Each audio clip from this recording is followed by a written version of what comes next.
If you're a Christian man who feels trapped struggling with porn addiction, then this is your guide to completely breaking free in 2026. And what's so tough is that you know this inner battle. You love God, you hate this addiction, but you can't stop. And the tools that you've been given, like willpower and accountability, they aren't just incomplete, they're actually keeping you stuck.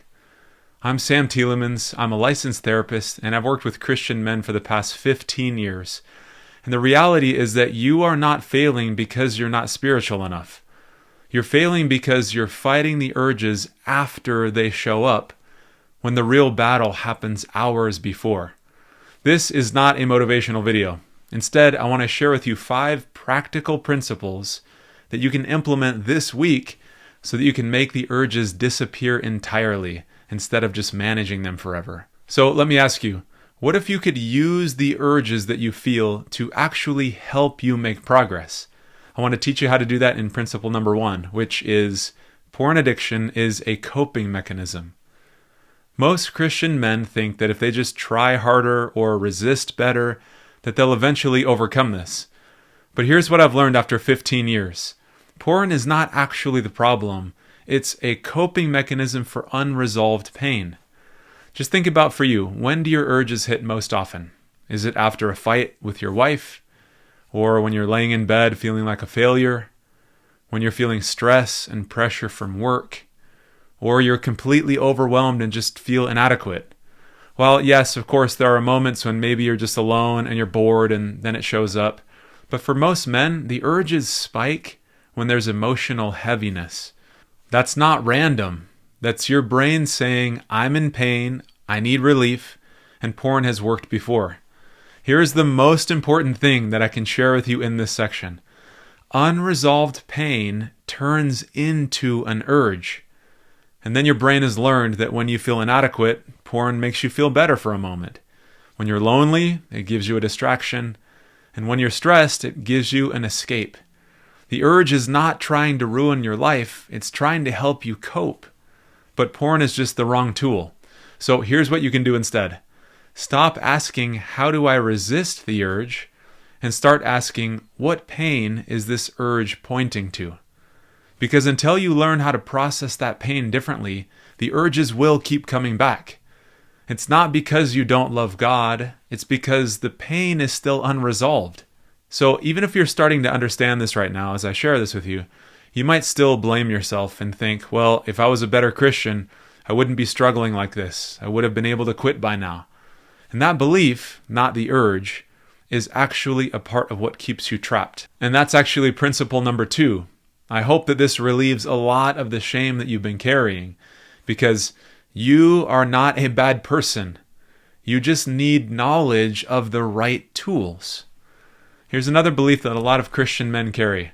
I know I shouldn't be doing this. I know that it's wrong. I do know the tools. I pray, I breathe, I call a friend, I read scriptures, but I keep relapsing anyways, so I must be a bad person. Let me show you why that's not actually true. Just as a thought experiment, I want you to imagine that there's a button on your desk. And if you knew with 100% certainty that by pushing the button, your struggle with porn would disappear forever, would you push the button? Every single Christian man I've ever worked with says, well, of course, I'd push the button. So if you say that too, then here's what that tells me, that this isn't a you problem. It's not a moral failure, it's a knowledge problem. If you knew exactly how to resolve the root cause, then you would. But because you're still struggling, it just means you don't know how to resolve what's underneath the surface. In the Bible, in the book of Hosea, chapter 4, verse 6, it says that my people are destroyed because of lack of knowledge. Not a lack of faith or prayer, but a lack of knowledge. Now you might be thinking, well, that's not true for me because I do know the tools. I should put my phone down and go on a walk, call a friend, pray. And yes, as a Christian man myself, those spiritual disciplines are powerful. But the problem is how most men are using those tools. They're trying to use them after the urge has already hit. And by then, you're already in crisis mode. If you're triggered, the unresolved root issues have already turned into an urge. So using those tools after you've been triggered is like trying to mop up water while the bursted pipe is still flooding. These are just reactive tools. What you need are proactive skills. Skills like knowing how to identify and resolve shame before it turns into an urge. How to resolve loneliness before it triggers you. How you can process stress in a healthy way before you turn to porn for relief. Now, if you don't know how to do that or these other skills that are necessary, then that's why you're stuck. It's not because you don't love God. It's because you lack these tools and skills to know how to resolve the root issue. So where do you get these tools and skills? That's in principle number 3. God will lead you to resources and true principles. Some Christian men have been taught that going to therapy means that you don't trust God. That if you were to pray hard enough and have enough faith, then God would take this away from you. And of course, it's possible for him to do that. He can remove it in an instant. But here's what I want you to consider. God does not just work through direct miracles. He often works through people and wisdom and resources. In the book of Proverbs, chapter 11, verse 14, it says, "Where there is no guidance, a people falls, but in an abundance of counselors there is safety." Yes, of course, we should pray for help.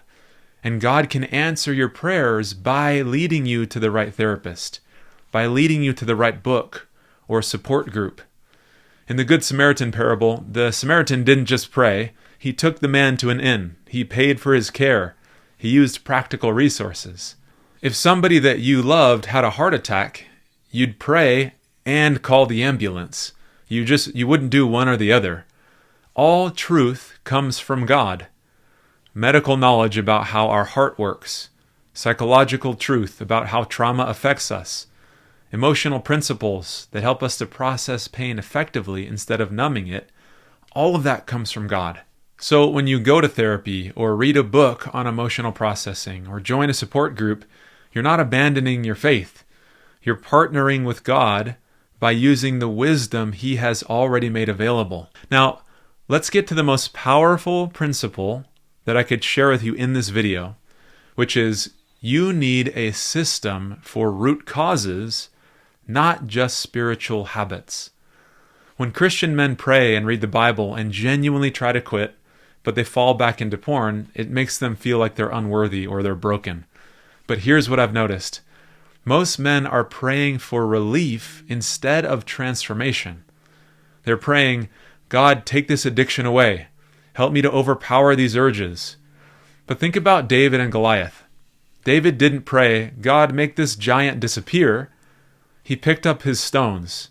He used his slingshot, and God guided the stone. You are not powerless in this.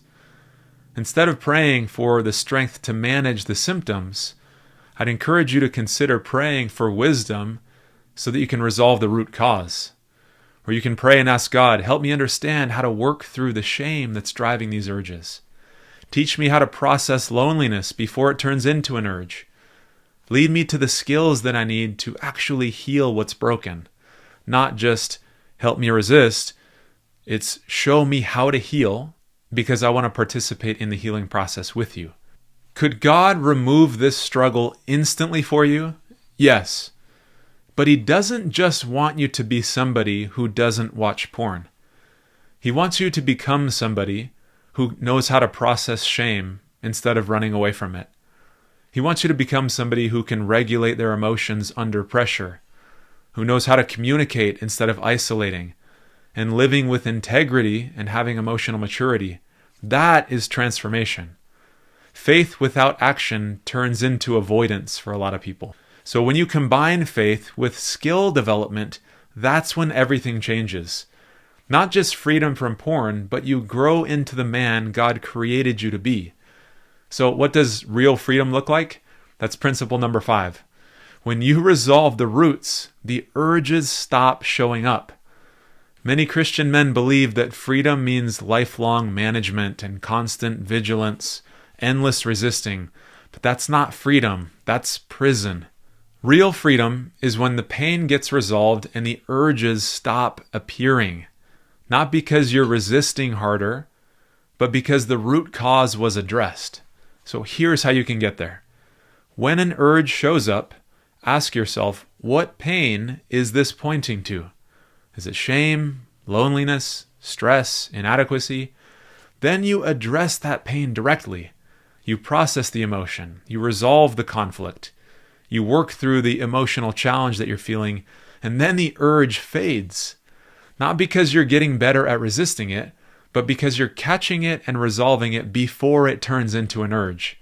That is when you are free. Like actually free. No more battle.